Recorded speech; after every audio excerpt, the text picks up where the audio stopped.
नमस्कार साथियों, friendly master जी channel में आपका स्वागत है।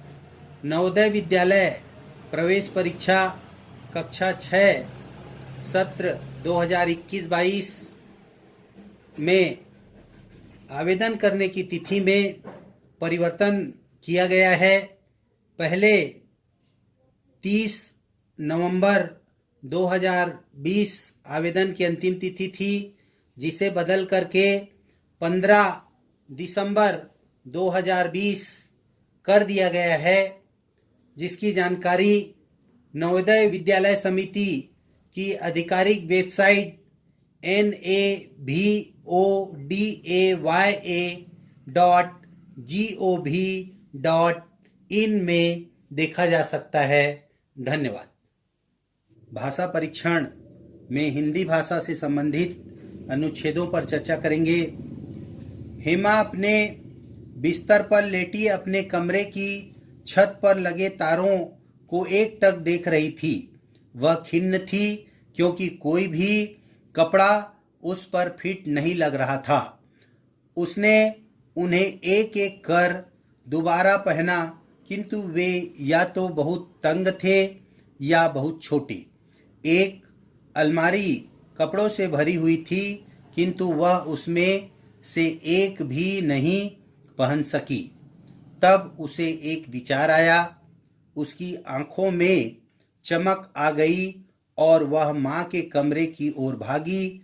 उसने कहा, माँ, मुझे नए कपड़े चाहिए, किंतु तभी जब मैं अपने सारे पुराने कपड़े दान कर दूं।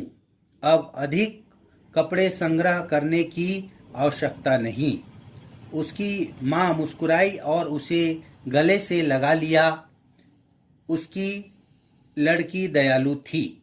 यह एक अनुच्छेद है। इसी अनुच्छेद से हमें इन 5 प्रश्नों के उत्तर देने हैं। चलिए प्रश्न पर चर्चा करते हैं। हेमा अपने बिस्तर पर लेटी थी क्योंकि वह बिस्तर पर क्यों लेटी थी, देखते हैं। ए, वह थक गई थी। बी, तारे देखना पसंद करती थी। सी, सोच रही थी कि क्या पहना जाए। डी, आलसी लड़की थी। हेमा अपने बिस्तर पर लेटी थी, कमरे के अंदर लेटी थी। छत की ओर लगे तारे, छत में जो तारे लगे हुए थे, उनको देख करके सोच रही थी वो कि किस कपड़े को पहना जाए। तो इसका ऑप्शन होगा सी, सोच रही थी कि क्या पहना जाए।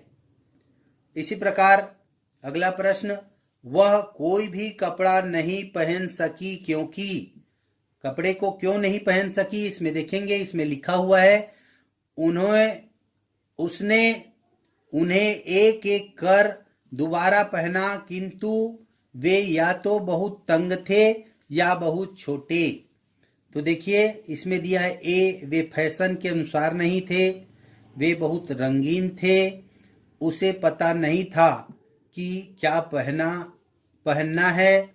डी दिया है, कपड़े उसे फिट नहीं बैठे। तो इसका ऑप्शन होगा डी, उसे कपड़े फिट नहीं बैठे क्योंकि बहुत छोटे थे या फिर तंग थे।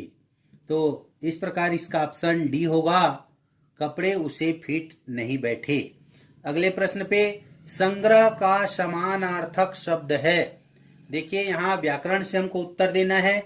संग्रह मतलब होता है इकट्ठा करना। तो इसमें देखते हैं पहला ही ऑप्शन दिया है इकट्ठा करना, तो इसका सही उत्तर होगा इकट्ठा करना। इसके लिए हमें समानार्थी शब्द का अधिक से अधिक अभ्यास करना होगा। व्याकरण पक्ष भी अनुच्छेद के लिए आवश्यक हैं, जिन पर भी वीडियो बनाए जाएंगे उन पर चर्चा किए जाएंगे, जिन्हें आप लगातार देखते रहिए और इस चैनल से जुड़े रहिए। अगला प्रश्न है, हेमा क्या है। देखिए एक लालची लड़की है, लालची दिया हुआ है। बी, दानी दिया है। सी, स्वार्थी दिया है। डी, कंजूस दिया है। तो इसका ऑप्शन बी होगा, क्योंकि यहां लिखा हुआ है पुराने कपड़े दान कर दूं, मतलब वह दान करना चाहती है। तो दान करने वाले को हम क्या कहते हैं? दानी।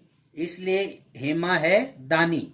इसी प्रकार अगला प्रश्न है, दान करना का विपरीतार्थक अर्थ है। देखिए यहां समानार्थक अर्थ से संबंधित पूछा था प्रश्न, यहां विपरीत अर्थ प्रकट करने वाले, विपरीत मतलब उल्टा अर्थ प्रकट करने वाले। दान करना, दान करना मतलब होता है किसी दूसरे को बिना पैसे के दे देना। तो यहां पे देखते हैं, चलिए, ए सौंपना, सी बांटना, बी लेना और डी दिया है यहां पे खर्च करना। तो इसमें बी लेना होगा। दान करना मतलब देना होता है, तो इसका विपरीतार्थक उल्टा पूछा है, तो यहां होगा लेना। आज का वीडियो आप लोग को अच्छा लगा हो तो लाइक करें, शेयर करें, सब्सक्राइब करें। धन्यवाद।